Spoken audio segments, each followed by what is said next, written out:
All right, everyone. Welcome to Do the Move. My name is George, the last real G. I'm filling in for Shad this week. He's got some business to attend to. Joining me tonight on the podcast, we have Sean. We also have Rich, like the money, JT, and Joey. First off, we are going to start with some ups and downs of the past week. We're going to start with AEW, correct? Yeah, we can start at AEW. All right. Who's got some ups and downs from AEW? Man, AEW is a broken record. It's the same stuff over and over and over and over again. Nothing is memorable unless you're Maxwell Jacob Freeman. That is literally how I feel about every AEW segment moving forward. I don't even remember what happened on Dynamite. I don't remember what happened on Rampage. The only things that I remember is MJF's promo, MJF getting the crap kicked out of him, and that's it. I mean, I know that there was matches between Penta and Jon Moxley. I know that there was FTR versus Swerve in Our Glory match, which I thought was really great, but I hate picture in picture, which always kills the match. The women's match, I mean, Jamie Hayter was great, but also the picture in picture just kills it. Like the ups, MJF, downs, picture in picture, and it sounds like everything is an exhibition match. Go ahead, JP. Yeah, probably the match of the night for myself is the Keith Lee Swerve versus FTR. That was a banger, guys. I also liked how they kind of ended the match towards the end, kind of setting up a feud with FTR and the Gun Club. I'm honestly like I don't like it, but like at least you got FTR in the picture, because they're kind of like all over the place, honestly. And yeah, right now it's the Acclaim's time, and I'm so happy about that. But I do want to see FTR win the championships very soon. Go ahead, Joey. I think one thing, not to get too far ahead of ourselves, but the main reason that I know Kenny Omega's back isn't the video that we saw. No, gentlemen. It was that Riho is getting significant TV time again. So I don't know if that man's back, maybe not as an EVP, but as the women's booker, but get Riho off of my television. That young lady, very accomplished, well done, great for her. She deserves to make a living, but I just can't take her seriously. I've never been able to take her seriously, especially against a larger woman. Like, and that's not to like mock or anything, but like a pretty like stacked woman, like a Jamie Hayter or like a Chris Statlander, hell, even Nyla Rose, who she beat for the inaugural championship. When I saw that Riho was back a week or two ago, I just had the biggest eye roll of all time. Can't cut a promo. And the women's division keeps getting bigger in terms of roster size. Saraya obviously is the most notable one of late. But to me, I don't know how much the quality has gone up. And that's been the biggest issue many of us on this show have had with the women's division in AEW. So, Riho, you can make money, whatever, but get off my screen, please. George, go ahead to probably counter what I just said. Yeah, absolutely going to counter with what you just said. I'm glad Riho's back. She's been gone for quite a long time. And, she is, whether you like it or not, she is the first AEW women's champion. And that brings a lot of credibility to what she's doing. So even if she's having, an exhibition match with someone like a Jamie Hayter, it definitely adds to Jamie Hayter's win that she beat a former world champion. Now, whether or not you want to buy her as a legitimate contender, that's a personal opinion there, but you can't doubt that she doesn't have the skills to do so. And I personally I thought she looked great in the ring, when she came back with the match with Hayter. Obviously, there is a little bit of history there for those who aren't aware. Her and Hayter have wrestled before in Japan. And it seems like there was a good back and forth there, and Hayter looked great in her win. So I don't think that was that takes away anything from Riho, but I do feel that it's good to have her back. She does obviously have the experience despite her age, and I hope that she's going to be a solid foundation to help get maybe some of the younger wrestlers that are on the women's division kind of up to par. And I'll talk a little bit more about that later with the younger wrestlers. Anybody else got a perspective on that one? Rich. Yeah, I got a raw perspective because that's what it is. Follow me at a raw perspective. No, George, like, if we're gonna push Jamie Hayter to the moon, and granted, we've said that the women's division needs a lot of work. They're down a lot of key players. We don't even know if players are like, well enough to compete now. We see the same women time and time again. Ultimately, as much as we want to have more and more women matches or more time with women matches, this should have been a squash match for Jamie. Like at the end of the day, I realize that Riho is a former champion, but she hasn't been back in like 3-4 months, whatever, how long she's been gone. And then she comes in and has a competitive match with Jamie Hayter, who's been on TV consistently for the past, I don't know, 6-7 weeks. And you're gonna have Riho just come in like, all right, I'm gonna be competitive with you. But the right decision was that Jamie Hayter won with the Rainmaker lariat. We can just call it haters are gonna hate. I'm calling it the hate maker, but a pure hate or something. But yeah. you just can't go competitive. Even like when Riho was, competing against Nyla Rose, like that kind of buried her too. Like I felt like it did. But again, Riho is a former world champion, and she also was wrestling in Japan competitively. There is nothing to take away from her. But okay, I'm done. JT. What do you guys think of the beatdown towards the end of the show? At the end of the Moxley match, what I thought they could have done better was they should have made like Morrissey do all the hard lifting powerhouse stuff instead of like just everyone. Because I noticed that Morrissey just kind of staying in the back. He would throw some punches, but I personally would have wanted to see him do all the destruction and then maybe some assistance from Ethan Page and everyone else. But what do you guys think of that? Well, to be honest, I think with what they're doing with Morrissey is because he's not doing much, it's going to feel so much more special and important when he does. It's kind of like how they're booking Hook, where they're not keeping him on every week, but when he does do something, it feels important. So I think that's what they're doing with Morrissey. And for his size, he doesn't need to do anything. He just needs to stand there and be intimidating, and that's going to help add credibility to the character they're eventually going to push. I feel that he eventually is going to be the guy to break away from the firm and have some kind of big monster run. But again, that's all in due time. Right now, it's more about establishing the firm as a heel faction and Morrissey as the big enforcer. Joe, go ahead. And I don't know if Morrissey's there to just get a paycheck, honestly, but to me, he really just seems too passive in this role right now. And you might be building up to something, sure. But I think back to like when they were teasing Wardlow powerbombing Satnam Singh. We never got that. It just died. And then we got the Motor City Machine Guns, who I'm not complaining about, in that match with FTR and Wardlow. But to me, it just feels like the Tony Khan and the bookers either will blow it really early or forget about it and then just move on and expect us to forget and just clap our hands like we're Dalton Castle's boys at everything that comes up. And so to me, I don't really get it. Like I said in the group chat earlier this week, great that the firm got a main event spot and that they're going to be feuding potentially with MJF, who's one of the top 3 or 4 stars in the company. Fantastic. Get them on TV, winning matches more consistently. I don't need once every 3 weeks. You need to build up this group. They've been doing it, I think, well with Paige, Ethan Page, the last couple of weeks, who I've loved for a while. Do it more consistently. Get them in promos more often. This is a faction that you want to build up.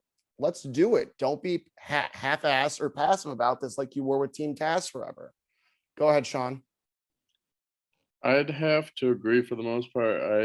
I just feel like with every faction, like big faction, whether it be the Pinnacle or anyone that's really not led by Jericho or Kenny Omega, Tony has seemed to follow the same formula, which is no real formula, no clear direction for the group. He doesn't know what to do with regards to making them the prominent focal point for a show, because honestly, with a group like that, I would want them on every week in some fashion or another to help legitimize them. That's why he blew it with the Pinnacle, and that's why honestly I feel like he's going to blow it with the Firm at this point. It's very premature to separate them from MJF. Even though I think there's a swerve coming, but yeah, I just feel like all of this is a mess. Rich? 100% of swerve is coming, because you're not going to let your number one heel in your entire program go babyface, no matter how much the crowd likes MJF. I mean, we love to hate him. That's the reason why he's became so popular. We love to hate this guy, and I don't want to like him to like him. I liked him when he was back at the pay-per-view, but I want to like to hate him. I want him to like cheat and get the belt from Moxley. We know it's going to be his. There's teases that it's going to be the brass knuckles instead of the diamond ring, and there's going to be a swerve with him and William Regal, or insert name here, because AEW's social media people can't get it right with the AEW podcast. So I'm sticking with MJF and insert name here, also known as William Regal. Go ahead, George, and then we should move on to WWE, because I don't remember Rampage. All right. Well, I mean, I could try to remember Rampage, but yeah. To be honest, I know we were saying, we want to see the Firm now every week, getting them push, and it looks like they are starting to do that just a little bit. Obviously, the beatdown was the start of it. And then now we have a match this upcoming Wednesday with Lee Moriarty taking on Jon Moxley. Most obviously not going to win that match, but at least he's getting the chance to do so. If this is the path that they are going to take with it, and, now they just announced that there's going to be this big world title eliminator tournament that's going to end at Full Gear. We could easily see somebody like Ethan Page taking it. He's already announced that he is in that tournament, and it would certainly add some credibility to the Firm, certainly, and get somebody new into the main event spotlight. But yeah, I think the pieces are there right now with the Firm. It's just they've had to kind of wait for it to boil and kind of come to fruition. And I think we'll see. I think the Firm will eventually be that faction that's going to start taking over a little bit, as we start seeing guys, some of the older guys or the guys that have been around the main event scene for a while start to kind of fall down the cart just a little bit and kind of phase out. Moving on to ups and downs for WWE and NXT. I will let you guys have at that one because I don't watch it. Rich, why don't you take it away? All right, so my up, and I'll talk about this more in Chef's Kiss, is the Bloodline storyline. I will go more into detail about that. I think that's everybody's Chef's Kiss. I think if Joey wants to talk about that during Chef's Kiss, I mean. No, I deliberately said that I can't, because it's going to be everybody's Chef's Kiss, as you said, Rich. So no, it is a chef's feast when it comes to Sammy, and we are all feeling oozy, buddy. So you feel free to talk about it right now. No, I'm gonna wait, because if you have not seen it, go to WWE's Instagram or just watch SmackDown. Oh my gosh, this is wrestling. Like, I don't know how else to describe. If you have not seen it, I'm gonna wait till Chef's Kiss. But who's next? Just go ahead. Whoever's next. I'm done. I can go. So to bounce around with WWE, NXT had Halloween Havoc, obviously the prior weekend. You all talked about it on the show that we're here. What's something that is nice that they're doing a lot more consistently is the fact that they are having main roster, quote unquote. I get some people still think of NXT as a third brand, but it is developmental at the end of the day. Coming in and just doing either one shots or just trying to get certain talent over and get that rub. They used to do it passively when it was the rainbow version or even black and gold. Now it seems to be every week. The best example on this past show was R-Truth, who this man is not used much on TV. I get he was used recently on Raw, maybe SmackDown as well, but he came out on NXT and got, in my opinion, the biggest pop of the night, despite, to my knowledge, not being in Full Sail or the Capitol Coliseum, whatever the heck they're in now. And he got a huge pop. The crowd did his 10-year-old plus gimmick with him. And he just helped get over Wesley, who's a rising babyface, just won the title. And someone that in my opinion, I've talked about a lot, praised him, and Grayson Waller. And they're going to have a match this week. So that very much that for Lucha Underground fans, that Dario Cueto style of promoting a match for the week with somebody that's coming in to do a hot shot. I thought R-Truth being used was fantastic on the show, even though it's the old, my bad, y'all. I think today's this day. I'm a silly guy. Haha, what's up? And it still works. So what's old is new, as I would say, for NXT, especially with how Waller played off of it. Very, very well. Insta heat. Blue Demon, go ahead, sir. Yeah, Joey. I was about to say, probably my favorite thing, one of the favorite things of the week was seeing R-Truth back, because I haven't seen that guy in a long time. So seeing him on Raw was awesome. And then, surprisingly seeing him on NXT made me actually want to watch NXT, because I saw little clips of what was happening with like Wesley and stuff. So I'm just like, yes, I love R-Truth, but I just wanted to say that. Sean, I think you had your hand up for something, or no? Highs for this week with WWE, probably obviously Bloodline, but we'll get to that later. I'd say for Raw, it'd have to have been Finn versus Carl Anderson.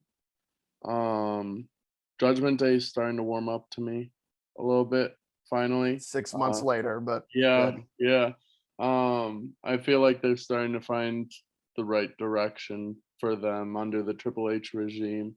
Rhea Ripley showing off that China strength, body slamming Luke Gallows to the floor. I don't know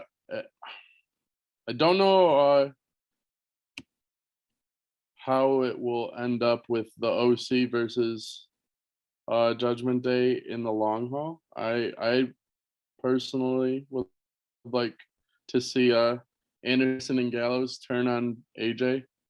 Don't think that would happen. Sami Zayn is a high. Low probably would be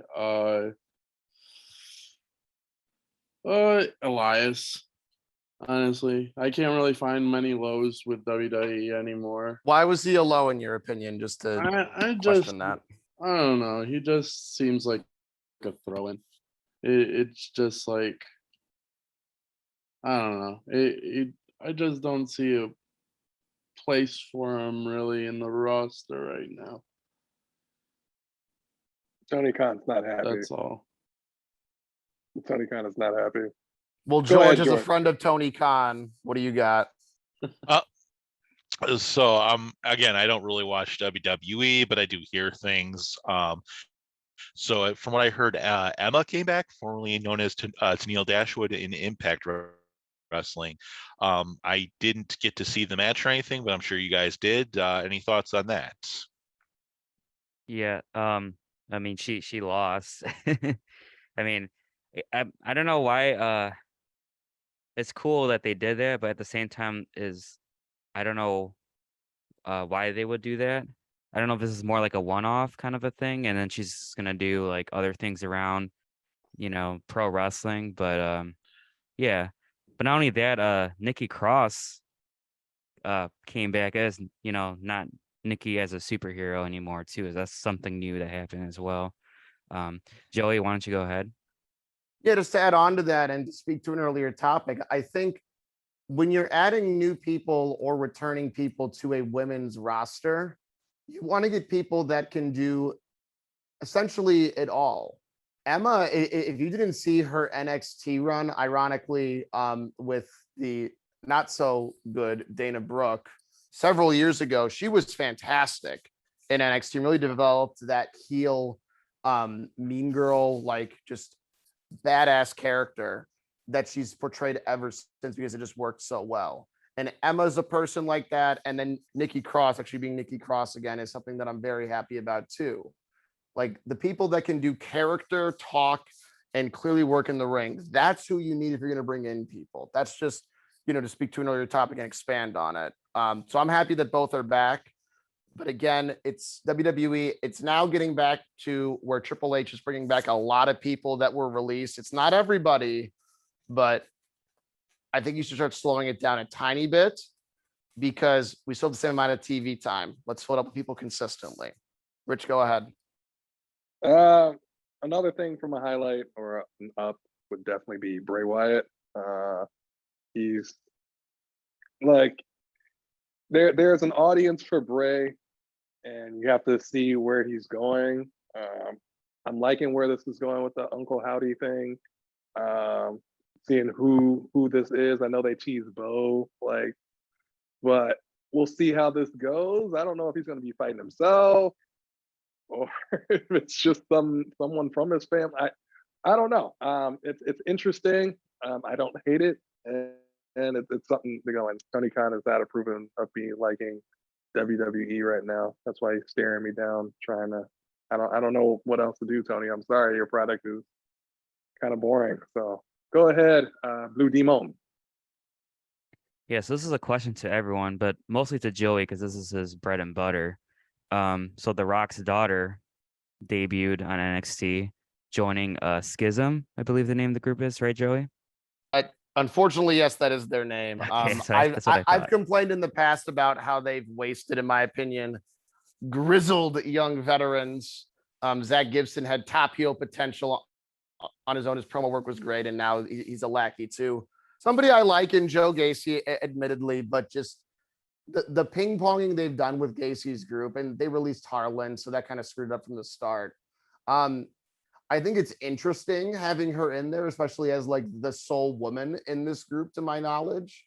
Now this isn't saying that she's going to be like the Rhea Ripley to Judgment Day of this group, but I think introducing her there and someone who clearly is going to have a talking role, because that's what the group does, is a lot of talking, and you have two in Gacy and Gibson or whatever the heck his stupid name is now. And so with Ava Rain, I believe is how you say her name, correct? So with her being in there, I think it's a chance for her to really do something that her dad never really did as a character. Nation of Domination, yes, heel group, but this is a very different heel group in Schism. And so to see what she has with guys that are experienced in the ring and on the mic, I'm excited for it. I just have zero idea of where they go from with here, because just like other companies, they've had a lot of new girls debut recently in NXT. And so I just hope that they treat her seriously. This group's been given time, which is something that we want for factions. So I think if she's good in the ring and it has an ounce of her father's charisma, which she didn't stutter at all on the mic, sky's the limit for her. And I hope that eventually she challenges for a title with the help of her three essentially lackeys. JT, what do you think, or what are your hopes for Ava before we go to George? Well, I think that's everyone's first time hearing her talk, unless Joey, I don't know if she's ever done anything else. Not on TV. Okay. So I totally agree with you, Joey. Like, she didn't stutter. You can tell she's very confident in everything that she's saying. So there's belief to what she's saying, which is very important. But I think she's going to do great. I don't know if you guys saw, I think it was like Bleach Report Live. they posted like a video of The Rock coming to Full Sail, and he's pretty much just training the girls and showing how to throw punches, and this is kind of cool to see, like, father and daughter just kind of working together for a little bit. That might have Um, been an old clip, but I mean, hey, okay, if she's getting the rock rub with publicity, I'll take it. yeah, but yeah, that's my thoughts It on was that. so cute. Go ahead, George. All right, sorry. I just want to bring up a real quick point as something of an up.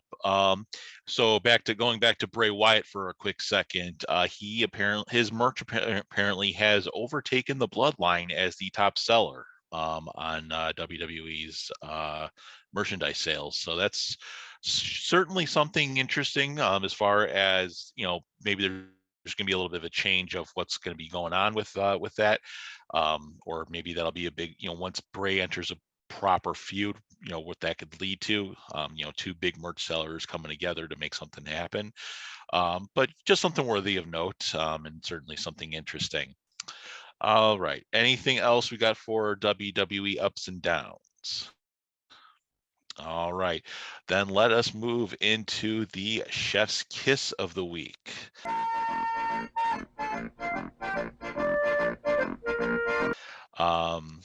And I know you guys normally would start this off, but I actually have kind of a tweener for you guys to chew on here. I'm not sure if this is a chef's kiss or a bone to pick, but we had very much a lack of Halloween gimmick stuff this year. AEW did not do a single Halloween gimmick match to my knowledge, just pushing some Halloween gimmick merch. And as far as WWE is concerned, the only thing I really heard of was a couple of wrestlers dressing up as, legendary wrestlers in NXT. But other than that, I really didn't see any like goofy matches. Usually we have some kind of weird hardcore match or something where people throw pumpkins at each other. But yeah, I didn't see any of that this year. And, just kind of, I'm not sure if that's a good thing or a bad thing, to be honest, because as much as those matches usually aren't great, they are fun sometimes, and you do need a fun match, to celebrate the holiday every once in a while. But anybody's thoughts on that? Go ahead, Joey. NXT kind of took the mantle with that with Halloween Havoc. They had a casket match, Chucky involvement, given the USA Network tie-in connection. I don't mind the no pumpkin matches or what eventually might be later on this year with Christmas. Miracle on 34th Street fight. Get that out of here is all I got to say. The casket match is good for Halloween. Chucky's always a plus for me. And I'm sure many of us are on the call. And I think for like certain holidays, have a match that at least doesn't insult us. Like sometimes those matches can be fun, like the classic every wrestling wedding ends with somebody getting the cake in their face. But I don't mind it because quite honestly, they had other stuff going on or trying to do other things that weren't timely, and that was okay with me. My chef's kiss is actually from AEW's YouTube channel, specifically RJ City's show called Hey, like HEYEW or ew. Specifically, he had Renee Young, or Renee Paquette is what she's known as now on the show. And they're just passive aggressive banter with each other. He opened with a line saying, for instance, well, you used to be young, not anymore, though, clearly. And just the passive aggression between them. He's mad that he's coming in for her spot, maybe. It brought back the good vibes that Talking Smack had, the OG version, with Renee and Brian Danielson, then known as Daniel Bryan. And just his show, it's 8 to 15 minutes max of just funny jokes. People take it seriously, some people don't. The Taz episode was great. The Acclaimed, William Regal, Christopher Daniels, it all was just fantastic. And so if you're looking for just an easy thing to laugh at and maybe like follow certain people on the show that might not get as much TV time, see if they have a Hey EW episode and you'll smile. I promise you. So more RJ City. If we could get a backstage show with maybe him or Renee, go for it. Chef's kiss, Rich, if you mentioned it earlier, go for it now. Give a damn what the tribal chief says. Woo! That was it. That was the line. Jay Uso has had enough of this BS. He's had enough of the bloodline treating Sami Zayn or Sami the honorary Uso, who's being too Usi with the bloodline. This was amazing. This was top tier quality of just realism, comedic relief. It was perfection. It was chef's kiss. Yeah, add all the chef smorgasbord, man, chef buffet, Chef charcuterie board. yeah, chef whatever, Michelin star that shit, all that. That was a segment. Oh my gosh. Sami Zayn making people break character. I know some people might have an issue with folks breaking character, but I think it was just enough of the comic relief that we needed from an intense scene between Jay and Roman Reigns, looking at the dissension. That was wow. I enjoyed it. And then, like George said in the chat, the Waffle House thing to move everything over.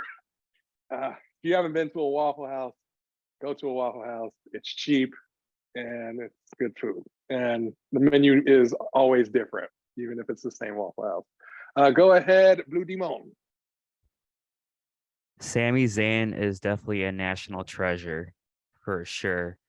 I know last week we were mentioning about Dragunov and how he sells, and the face, is money. So you just believe it. He's hurt. When you look at Sami Zayn, right? He has like this little child's face, saying Usi, and and then when Roman's like he's gonna be Sammy Uso, his face like lit up like it's like Christmas, and I just love it, and he's just so good at making like the whole just Uso family let's just laugh, except for Solo. Solo seems like he's just like, I don't care, I'm not gonna laugh at all. But Sami Zayn is my chef's kiss of the week.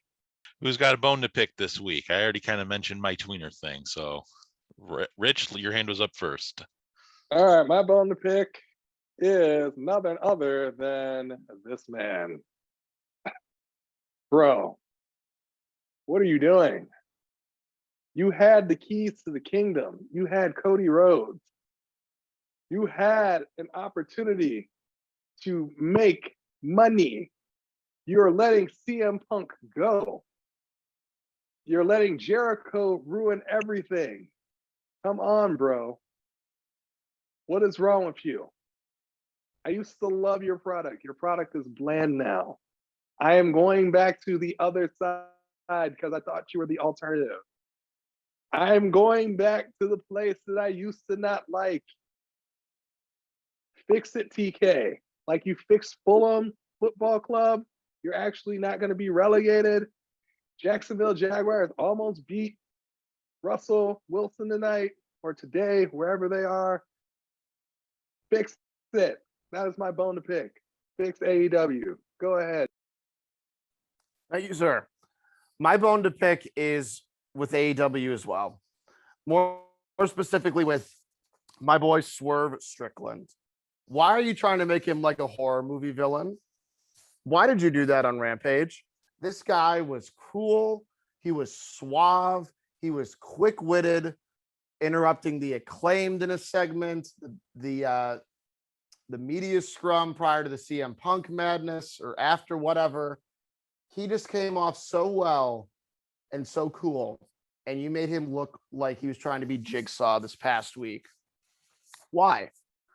I don't care if it was Halloween, but I care that this is a potential top star, somebody that should be beating Wardlow for the TNT title by the end of the year, if not by like Revolution in February or March.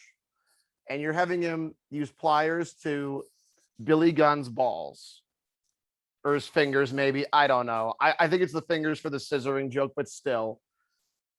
That segment to me felt weird. It felt random and out of place. And if you're not going to keep him as like this crazy unhinged guy, giving me Dean Ambrose flashbacks in WWE for the wacky stuff, then don't. Let him be him. Let him be quick-witted. Let him be this tweener guy before he eventually turns heel fully. He pretty much is already there. And don't do these silly segments with him, please, because Billy's probably going to be on AEW this week because it's Billy Gunn's birthday bash or whatever on Wednesday. So he's already free from wherever Swerve had him. Don't do that. Don't mess with my guy. Please, please, please. Or I'll send Rich after you as well. We'll tag team beat you up, TK. Go ahead, Rich. Okay, back to AEW, because I mean, I do remember Rampage, but I want to say that I don't remember Rampage. The ending. Why is Powerhouse Hobbs being with the embassy with Ring of Honor? Why are we doing this cross promotional stuff between AEW and Ring of Honor? Like, why is Powerhouse Hobbs with these guys? Like, are you trying to have him face Wardlow, Samoa Joe? This is weird, and you can tell that there is no direction. We have Powerhouse Hobbs and Ricky Starks with an awesome feud. I wish they didn't break them up, but hey. And now you got him with Ring of Honor. There seems like no direction for Powerhouse Hobbs. So I'm kind of tired. Well, I am tired of AEW. I will be watching WWE, but I'll still be hate watching AEW. Go ahead, George. Hey, Rich, there's always that possibility that Starks could join the other side and we get a bad-ass War Games match, or excuse me, Blood and Guts. But I'd be down for that. Yeah, I mean, my bone to pick with AEW, is pretty much what everybody's saying. The product has gotten just a tad stale right now, but I think there is promise, so I can't really badmouth too much. And other than that, I really don't have much bad to say about them. I just wish Rampage would get more up to snuff. Yeah, that's pretty much it. Blue Demon, go ahead, my man. Yeah, I was gonna say that TK has planted a lot of seeds on the ground, but he's just forgetting to water them. That's what it comes down to, the storyline stuff. But I have been seeing some improvement with some storylines, so we do have some storylines now. I kind of don't like that we're kind of throwing some like expedition matches out there. That's the only like big critique I would have on AEW. I'd rather have storylines that keeps building up to the pay-per-view, whatever that one's going to be next. Something in November, right, you guys, or is it December? Full Gear's like a few weeks away. It's mid-November. November 19th. Yeah, November 19th. When Rich's boy gets the title. Yeah. Yeah, Hopefully he's a heel. but yeah, that's just my bone to pick. I mean, you still got some time to make me want to invest in these storylines. But you just gotta stop with the exhibition matches. Just leave that for Dark or Dark Elevation. I get that Rampage seems like more like a throwaway show, but if anything, they should make Rampage like the ROH show. If that's what I would do. But that's my bone to pick. All right. So, yeah, just kind of adding on to that, I think TK does has ideas now where he is looking to plan for long-term story, and I think we just got to be patient with it, like we were in the beginning. Once it all comes to fruition, I think it'll all make sense and it'll all be very entertaining. All right, we are going to go ahead and move ahead to a new segment for this podcast, Buy and Sell. So, gentlemen, how this is going to work, and I'll re-explain because we talked a little bit before this. I'm going to present you guys with a hypothetical topic, or possibly one based on a potential current event that's been going on in wrestling. You'll let me know whether or not you agree with it and why, or if you disagree with it and why. All right, pretty simple. So if you buy it, you like it. If you sell it, you don't like it. All right, first idea here is buy or sell Thunder Rosa having heat in the back for potentially faking her injury, and considering that her friends have not been booked recently. So this is going back to a report that I read that a few of the women's wrestlers currently feel that Rosa has kind of milked this injury thing, and that she's not injured as badly as she has said. Basically just to get time away from everything and to potentially reset herself mentally and or physically. This has been noted because a lot of wrestlers that were close to Rosa, such as Kylan King, Maddie Rankowski, and Jasmine Allure, have not been booked with AEW in any fashion. Whether or not this is true or has any base is remaining to be seen. But guys, buy or sell, Rosa having heat. Who wants to start? Blue Demon, go ahead. Yeah, I mean, I've heard in the past about like stuff about Thunder Rosa. Probably the one that actually did happen in AEW was her versus Ivelisse, like 2 years ago. They started like actually shooting in the ring. But I thought at first that was more Ivelisse's like starting. But now like I hear like other stuff about Thunder Rosa, backstage and stuff like that. So I kind of buy into that. So that's just what I think. I also buy into it as well. I've seen on social media, I don't think, and this is from what I've seen, doesn't seem like the back injury is as extensive as it was explicitly stated. But I mean, I'm not trying to like dictate about someone's injury. It just seems like her obligations are elsewhere instead of defending the women's championship. So I am going to buy that from what I've seen. Like I said, I don't know the whole story, but that is my option. All right. Any other opinions on that matter? I think when it comes to Rosa, she really wasn't set up for success when she got the belt. That's something that we talked about as well. One of our bones to pick, I remember, was her random WTF tag team with Tony Storm Thunderstorm. Now they're doing that again with Warjo, by the way. Shame, TK. And so her frustrations, especially as of late, I can understand.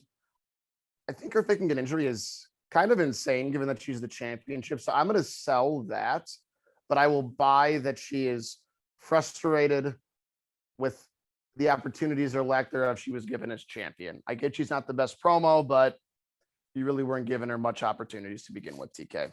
Sean, anything to add before we get to Georgia's next buy or sell?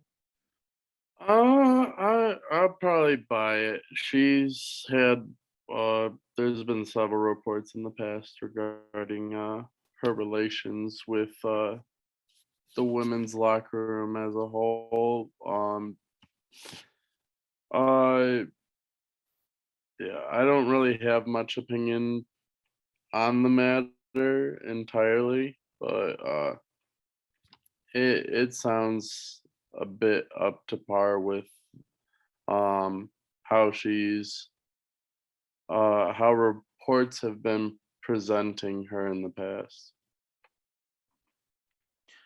All right, fair enough. So we've got 3 buys and 1 sell on this. It looks like, my opinion personally, I'm not really going to buy the idea that she's faking an injury, but I could see her still having some heat with the locker room.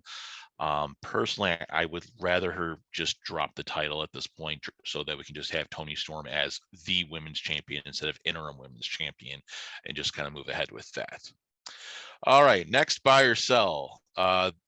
And I kind of mentioned this one to you guys before we started. Britt Baker getting the Charlotte Flair treatment. So a couple of fans online have been saying that Britt Baker is consistently into the main event scene and possibly too much so, that it's hurting the scene, that the women's main event scene. They compared it mostly to her getting, to what Charlotte Flair did in WWE, where she was in pretty much every major title feud that was going on. Whether she won or lost it, that was whatever. But the fact is, she was still very high up in the card. So buy or sell, Britt Baker being favorited as the golden child of the women's division. Rich? I'm going to sell that because the talent for the women's division has not been booked properly, and the only person that has been showing like gusto was Britt Baker during that time. She was definitely the most charismatic with her promos. She has consistently improved. And now she's kind of taking a back seat now to let the rise of Jamie Hayter come through. Whenever that dissension happens, I'm looking forward to that feud. But ultimately, I think Britt is a team player, and I think there was too many injuries that had transpired for other women in the division to get their name across. So I'm going to sell that. Go ahead, Joey. I think a huge difference, and this is more so, I guess, based on the company than the women or the push she's getting. Britt Baker's had one title run. And I think that one title run might have been as long as 8 of Charlotte's combined. A lot of ping ponging going on, especially during her feud with Sasha. And so to me, you know, just because she's on TV, doesn't necessarily mean that she's necessarily taking away time and spots, because I feel like most of the time she does knock it out of the park when it comes to promos, especially matches, not so much, but she's gotten a lot better. And so to me, that's a big difference, is the number of title wins / main event wins that she's gotten. She got one title victory, and that lasted about a year, and then the Owen tournament for the women. But besides that, as far as like truly big title wins, I don't think she's had any. So I think that that's a big difference. So I will sell as well. JT or Sean? Yeah, I'm gonna sell that as well. I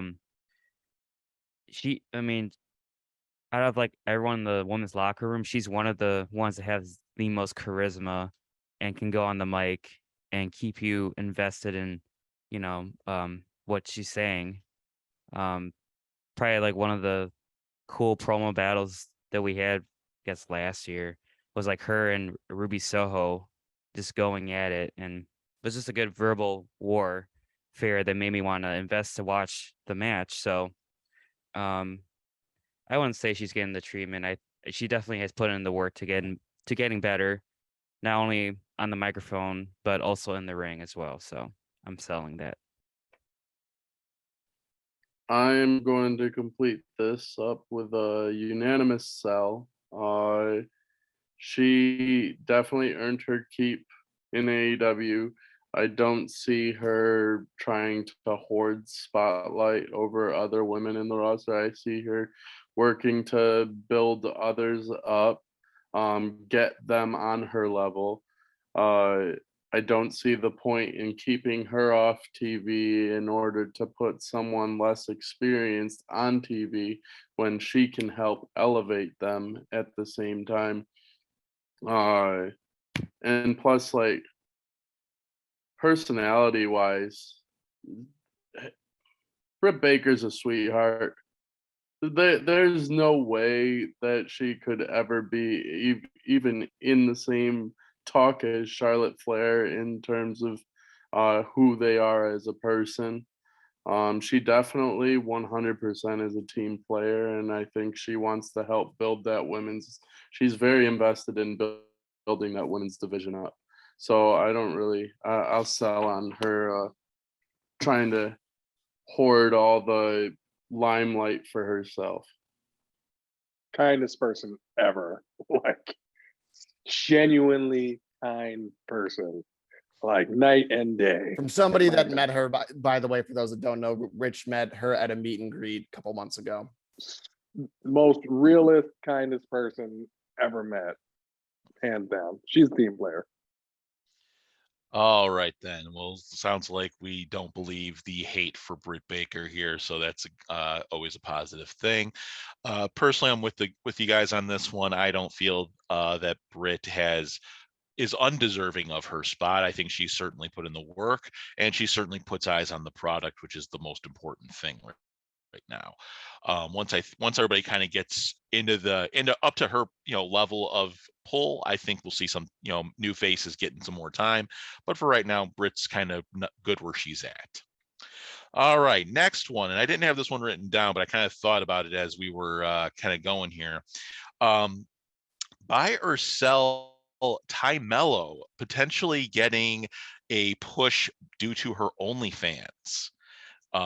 This one is kind of a weird one. So for those who are not aware, Ty Mello, who's now married to Sammy Guevara, has started up in OnlyFans. I have not checked it out.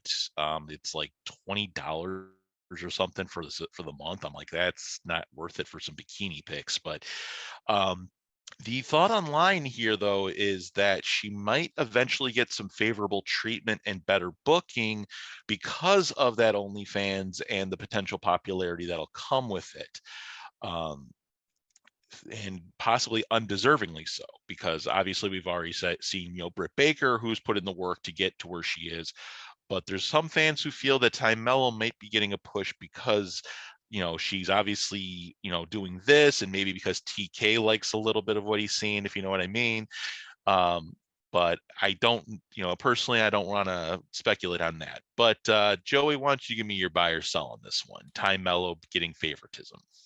Totally sell. I get Toni Storm also made one, and now she's the interim champion. But I mean, come on, internet, keep it in your pants. Excited to hear JT's opinion on this, though, as the biggest Ty Mello fan of the bunch. Sean, go ahead. Total sell for me. Yeah, I'm gonna agree with you there, Joey. She's not the only one in that company with an OnlyFans. There's several. If that's the case, then you could argue the same thing for Toni Storm as well as totally debunk it by pointing out the long absent AEW signee Paige Van Zant has one too. So where's the push there for her? So internet is just kind of being internet at this point, and I'd say her push is probably to once again keep the Jericho Appreciation Society relevant over everything else. Yeah, I'm gonna sell that as well. She has put in the work, the time that she's been in AEW. She was in NXT at one point in time. But if you guys watched her matches when she was on Dark, that's how I found out about her. Man, she has crazy strikes, and that's what made me fall in love with her, because she's just like an amazing striker, and also judo background, just crazy arm drags. It kind of sucks that we don't see that much or that often now, because mostly she's in the Jericho Appreciation club. But you know what? It's kind of good for her too, because she's working on her character. Because when she debuted, she was just a wrestler that came out with the judo attire. But I think it's a good thing that she's with them, just building character. She definitely needs some work on the mic, but I think she's gotten better at that too. Go ahead, Joey. Sorry, I was just too excited to hear your opinion, JT. My apologies. Rich, you're the only one that hasn't gone yet. So JT, Yeah, you sold though, correct? Yeah. Okay, Rich, go ahead. I'm selling as well. I mean, who doesn't have an OnlyFans now? I mean, do you, Rich? I do not have an OnlyFans. Okay. I'm talking about as far as people that are in mainstream. Everybody's trying to make a quick buck now. I do not. Sure you got your plugs in if you did. My bad, buddy. No OnlyFans or anything like that. Just a raw perspective. That's all I have. But I'm selling this as well. Hopefully, after the Jericho Appreciation Society, they can actually build her up as like a competitive heel that does the judo flips and the key strikes, and just make her a badass. Because she was doing that, and when she was competing for the title, I guess against Britt Baker during that, we knew she wasn't going to win the championship, but man, she made it a competitive match, and I appreciated that. But yeah, it's not OnlyFans that needs it, so I'm selling. All right, sounds like you've got to sell across the board there. Me personally, I am not going to buy this one. I don't feel that there's any correlation there, but I know I can understand why fans might feel that way about it. But again, I'm not about to be going to spend money on her OnlyFans. There's better ones for for purpose. We'll just say. All right, I got one last one here for you guys on the buy to sell. This one's going to be a little bit of an interesting one because it's kind of one of I came up with here a little bit. Buy or sell the Young Bucks joining New Japan Pro Wrestling's World Tag League. So here's the story here. And I know this is going to be a little bit of a pull and a push here from me. So we all know that the Young Bucks are potentially coming back soon. There was that weird promo thing on AEW this past week. I'm not sure exactly what to make of it, but from what I can see, it looks like the Bucks may be coming back. Now with the Bucks, we've always said, hey, they're, for whatever, your feelings are on them as people, or, they are good in the ring, and they are, they are good wrestlers in the ring. That being said, they do have a history with New Japan, and now with World Tag League coming up, it's potential for AEW to send people over for that. Now, the caveat to this is the winner of World Tag League then goes on to wrestle at Wrestle Kingdom in January to face the tag team champions. Currently, the IWGP heavyweight tag team champions are FTR, which is a match we never really got between the Bucks and FTR. So assuming that the Bucks would go to World Tag League and then go on to win it and go to Wrestle Kingdom, they could potentially be the ones to unseat FTR. So gentlemen, buy or sell the Young Bucks possibly doing New Japan this favor and going to World Tag League? Joey, it looks like you got your hand up. I'm fine with it. I think it can also humble them if they do put over FTR in the main event of that, or not the main event, but like the finals, or when they face them for the belts, whatever it would be. I think a big caveat TK had to, and hopefully he did, give Omega and them was that, hey, you might have to take some losses here. The group's still mad. They're more mad at Punk, but you still did something that you shouldn't have done, even though your EVP titles are potentially stripped. So I'm fine with it, especially if it keeps that relationship with New Japan strong and builds up more teams and helps them get back into the swing of it, because it's been a couple months now since they've been in an official match. So why not get them going a bunch? Because I know New Japan tournaments can be pretty grueling. So new conditioning for them. I'll buy it. Rich, go ahead. I'll buy it as well. It's going to be interesting to have two Gaijins wrestle at Wrestle Kingdom if that comes to fruition. It's going to make money for New Japan Pro Wrestling, and so it's going to be money about AEW, so they can like redeem themselves here, and it can humble the Bucks if they do the job for FTR because they are the better tag team, in my opinion. I'll buy it. Hey, I would love to see that match at Wrestle Kingdom. Go ahead, Sean. I three will buy it. Not only will it bring eyes to New Japan's product and potentially humble the Bucks, but it also gives them something to do and take them a little bit off the spotlight of being on AEW and hogging up some screen time and continuing to give other tag teams their time to shine on AEW. So I'd be 100% okay with that, and maybe even throw Kenny in there. Yeah, I'm also gonna be buying that too. Mostly because AEW and New Japan have already worked together and it went pretty successfully. Also, they probably owe New Japan some AEW stars to go over there anyways, so I'm definitely buying that. But here's the thing, do you guys also think that New Japan not only is working with AEW, but you think they're also might be working with the WWE as well? I don't think so right now. I think right now it's an exclusive partnership with AEW, and there's probably some like fine print within their contract agreement to where Tony Khan forbade New Japan from meddling with WWE during the time frame of their partnership, but who knows?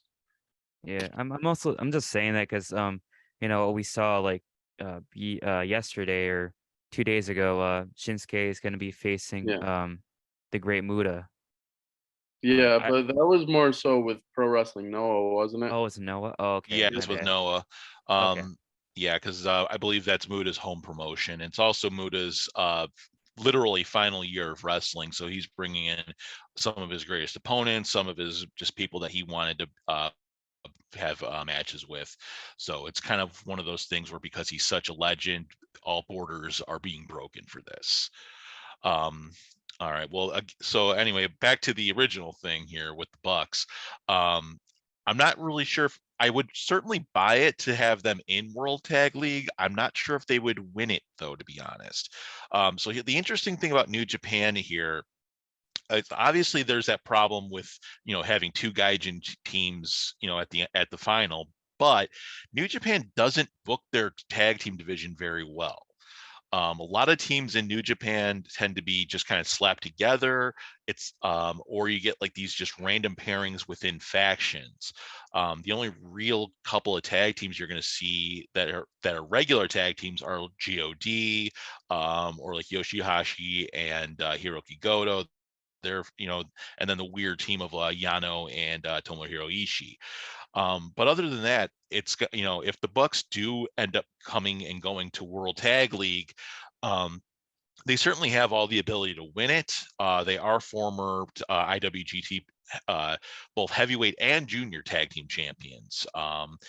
And one other thing here is if FTR is still champion by the time World Tag League rolls around, they will have to be in the tournament.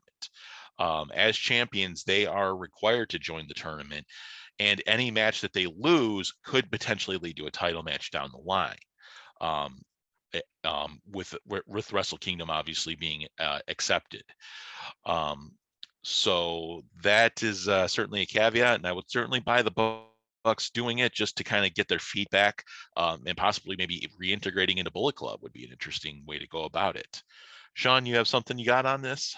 I would double down on what you said about them possibly not winning it. I would humble them even more by having them drop. There's a matchup that never happened because they formed AEW before it could happen, and that's God versus the Bucks, and have them fall to God and have God take on FTR and Wrestle Kingdom. Well, the Bucks have lost to God in the past. In fact, they were the ones who beat the Bucks for the World Tag Team titles. Oh, that's right. Yeah, but I see where you're coming from though, because this would be a new look Young Bucks versus a new look God, Hmm. because this is God outside of Bullet Club now. Yeah. But yeah, I could definitely see that being a final for World Tag League. It depends on how many teams that they do add into it. World Tag League has had bigger rosters in the past to work with. That being said, they also do tend to bring in wrestlers from other companies, including Impact Wrestling. So you could very well see the Motor City Machine Guns as part of this, or just other teams from that. We could potentially see a couple of indie guys pop up, guys from GCW, or whoever New Japan has a working agreement with. But yeah, it's and of course not AAA. CMLL is the other thing, but I think they've ended that partnership if I'm not mistaken. So I'm not sure how that's going to play into things, if they'll still pull guys or if they'll pull from like AAA. I would personally love to see some AEW teams go over there, maybe get some more experience.